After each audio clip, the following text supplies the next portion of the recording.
Buongiorno a tutti, welcome back to Il Teatro della Moda Indonesia YouTube channel.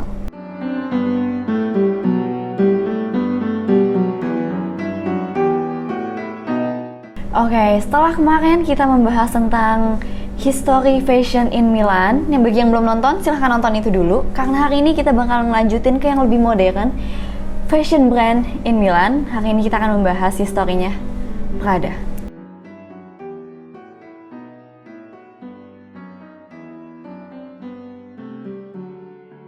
Jadi si Prada ini adalah one of the oldest luxury fashion brand yang dia didirikan atau di-founded oleh Mario Prada. Dia ini pertama kali berdiri di 1913.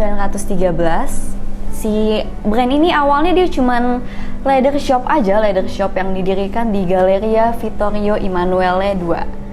Nah, awalnya mereka nih cuma jualan kayak handbags aja, steamer trunk, sama pokoknya leather goods lah, sama traveling goods gitu. Ini sedikit tentang Galleria Vittorio Emanuele II yang aku sebutin tadi. Ini adalah one of the oldest shopping mall yang masih berdiri sampai sekarang, masih aktif juga. Dia jadi salah satu landmarknya di Milan. Di zaman dulu ini dia mall yang amat sangat prestigious lah. Brand-brand pertama di Milan tuh banyak yang dibangun di sana. Salah satunya juga si Prada ini. Ada juga kafe tertua di Milan juga pertama kali dibangunnya di sini. Back to Prada, di tahun 1919 mereka ini ditunjuk sebagai salah satu official suppliernya dari Royal House. Kalau misalnya di UK ada House of Windsor gitu kan, yang si Queen Elizabeth dan family-nya. Di Italia ini ada House of Savoy, kayak ini royal family-nya Italia lah. Nah, si Prada ini ditunjuk sebagai suppliernya ke si Royal House ini. Kenapa mereka akhirnya bisa sampai ditunjuk? Salah satu alasannya adalah ya karena mereka buka di sebuah tempat yang amat sangat prestigious di Galleria Vittorio Emanuele tadi. Nah, karena mereka buka di sini, akhirnya banyak mereka punya customer yang high class, sampai akhirnya royal family bisa sampai kenal mereka dan akhirnya mereka ditunjuk. Setelah mereka ditunjuk buat jadi official suppliernya si House of Savoy ini, mereka diperbolehkan untuk menggunakan lambangnya mereka yang the coat of arms and noted rope sebagai logonya si Prada. Makanya sekarang kalau kita lihat logonya Prada, ada kan tuh di atasnya kayak yang logo kecilnya yang ada tameng sama coated arm-nya itu, terus habis itu di sekelilingnya ada si noted rope-nya. Nah, itu adalah simbol dari kerajaannya yang boleh dipakai sama si brand Prada. Si Mario Prada ini build this brand with his brother Martino Prada. Nah, mereka berdua ini punya pemikiran yang di zaman itu mungkin memang masih tertutup ya. Kayak mereka punya pemikiran, punya konsep kayak cewek nggak usah lah ikut-ikutan ke dalam bisnis, nggak usah punya role di dalam bisnis. Akhirnya dengan konsep berpikir yang seperti itu, mereka melarang anggota keluarga yang perempuannya untuk ikut campur ke dalam bisnis ini. Tapi ironisnya, dia punya anak nih laki-laki satu-satunya gitu ya, nggak mau ikut campur ke dalam bisnis ini. Akhirnya ya udah mau nggak mau akhirnya dilanjutkan oleh anak perempuannya Luisa Prada. Nah, setelah di tahun 1970 anaknya si Luisa Prada, Miuccia Prada, yang sekarang jadi directornya of Prada ini, mulai ikut juga ke dalam bisnisnya. Pertama si Miuccia ini ikut ke dalam brand cuman as a designer dari aksesoris brandnya aja, sambil belajar buat taking over the business. Setelah Miuccia Prada ini mulai taking over the business di tahun 1977, si Miuccia ini ketemu sama Patrizio Bertelli. Nah, laki-laki ini adalah partnernya, yang sama menjadi partnernya. Laki-laki ini punya vision yang oke di dalam dunia bisnis. Nah, dari sini brand Prada ini mulai jadi brand yang lebih inovatif gitu.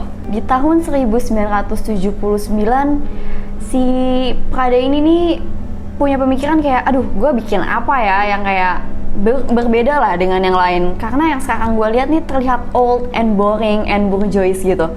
Pengen sesuatu yang inovatif lah. Nah, dari koleksi kakeknya ini, kan kakeknya bikin steamer trunk tuh. Steamer trunk ini kan dibungkus sama si nylon bag tuh. Nah, di dalam kotak-kotaknya juga biasa dibikin pakai nylon. Dari nylon ini akhirnya si Miuccia Prada bikin tas Prada nylon yang sekarang hits banget lah. Pokoknya kalau ingat Prada pasti ingat si tas nylon ini. Masih di tahun yang sama juga, selain inovasinya yang tadi bikin nylon bag, dia juga bikin koleksi sepatu wanita Ini koleksi sepatu wanitanya diterima oleh customernya dengan cukup baik karena memang desainnya yang oke, dipakainya nyaman, dan bahan-bahannya juga menggunakan quality yang bagus. Di 1983, mereka akhirnya memutuskan buat expand retail shopnya. Akhirnya mereka mulai buka nih toko-toko retail shopnya dengan konsep new aesthetic buat si tokonya ini.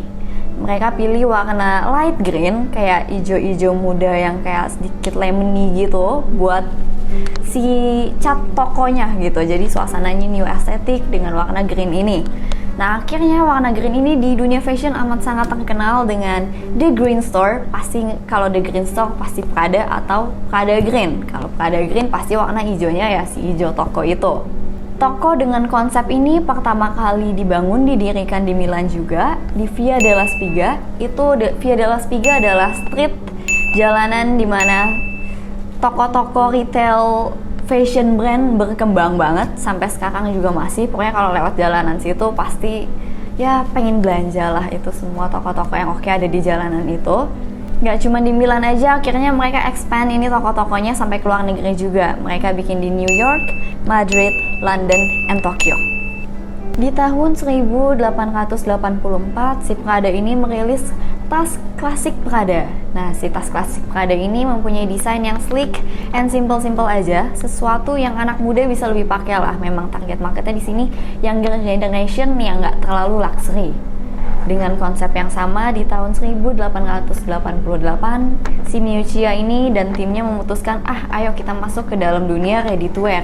Akhirnya mereka bikin ready to wear yang dirilis di Milan Fashion Week. Nah, di Milan Fashion Week ini memang di zaman itu Milan masih mainnya sesuatu yang luxury kan.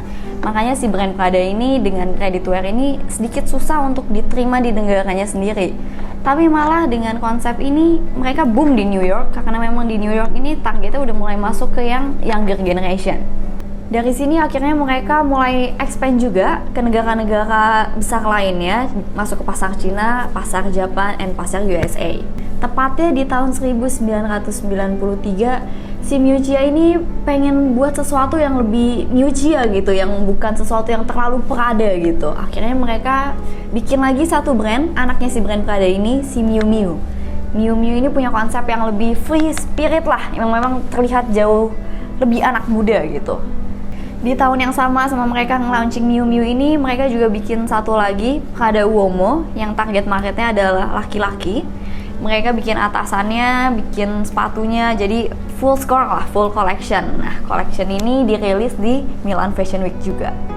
Nah, itu tadi historinya si Prada ini. Now, sekarang kita bakalan masuk ke double tea time, trivia and tea time.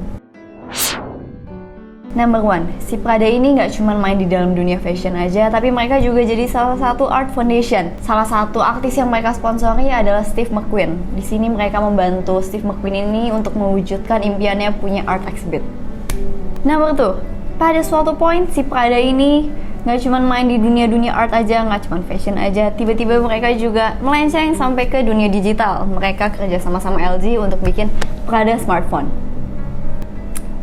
Number 3, gue yakin ini rata-rata pasti semua udah pernah nonton The Devil Wears Prada. Nah, di film ini hampir semua wardrobe-nya si Meryl Streep, pemeran utamanya ini menggunakan si Prada ini. Karakternya Meryl Streep kan terinspirasi dari Anna Wintour nih. Si Anna Wintour ini uniknya dia dalam film premiernya dia nggak diundang gitu, tapi somehow dia datang. Nah, waktu dia datang dia menggunakan head to toe Prada. Number 4, si Prada ini juga collaborate sama salah satu film director namanya Baz Luhrmann. Di sini Prada ini mendesain untuk kostum-kostumnya di film The Great Gatsby. Number 5, si Prada ini juga collaborate with another film director, Wes Anderson, di film The Grand Budapest. Nah, di film ini Prada ini provide luggage-nya yang bentuknya itu steamer trunk-nya. Number 6, bersama Amo, si Prada ini bikin exhibit yang dinamakan Waist Down Exhibit. Kayak namanya Waist Down. Ini adalah exhibit tentang rok-rok, di mana mereka memamerkan koleksi rok-roknya mereka, dan ini exhibit dibawa tur ke beberapa negara juga. Number 1, Female Discrimination Lawsuit. Jadi ada seorang wanita yang namanya Rina Borfise. Dia ini adalah salah satu pekerja di Prada Jepang. Dia ini file lawsuit against Prada karena ada diskriminasi di sana. Si Prada ini sedikit rada kayak males banget ya ngelihat yang kayak wanita yang udah nggak atraktif kerja di Prada. Jadi mereka ini yang didiskriminasi kayak sedikit dikucilkan lah di sana. Nah, si Rina ini merasa salah satu yang dikucilkan, akhirnya mereka file lawsuit against Prada ini. Kasus ini cukup besar, apalagi setelah beberapa persidangan akhirnya Prada menang, tapi si Rina masih kayak nggak terima kan. Akhirnya dia file another lawsuit, tapi ini filenya bukan cuma ke government aja, mereka langsung filenya ke the UN. Sampai kasus ini terkenal dengan Prada versus the UN. Nomor 2, investigation on tax evasion. Jadi di tahun 2014 ada Italian tax agency yang menyelidiki mereka nih ceritanya setelah mereka ketahuan mentransfer sekitar 400 million euro ke account bank lain di luar negeri. Nah, setelah diselidiki ternyata kayaknya mereka pengen menghindari pajak gitu. Setelah di sidang-sidang akhirnya Prada ini kena fine sekitar 420 million yang akhirnya mereka bayarkan ke Italian tax agency. Nomor 3, blackface imagery. Jadi di tahun 2018 mereka ini bikin sebuah display, window display yang kadang-kadang kena ke blackface imagery, yang itu kan sensitif topik banget, racism gitu. Nah, si Prada ini sih bilang kayak mereka nggak ada niat apa-apa untuk rasis begitu, tapi it's already viral, udah ada di mana-mana, udah di Facebook, Twitter. Akhirnya mau nggak mau mereka atas sorry-nya mereka narik semua display-display yang ada bau-bau blackface imaginary itu. Jadi itu tadi a little bit history, trivia, anti dari Prada. Nggak bisa kita pungkirin memang Prada menjadi salah satu brand ikonik dari Italia. Semoga dari video hari ini kalian bisa dapat insight-insight dan knowledge lebih lagi. Gracias per essere con noi. Jangan lupa like, subscribe, and post notification button. Ci vediamo alla prossima. Ciao ciao!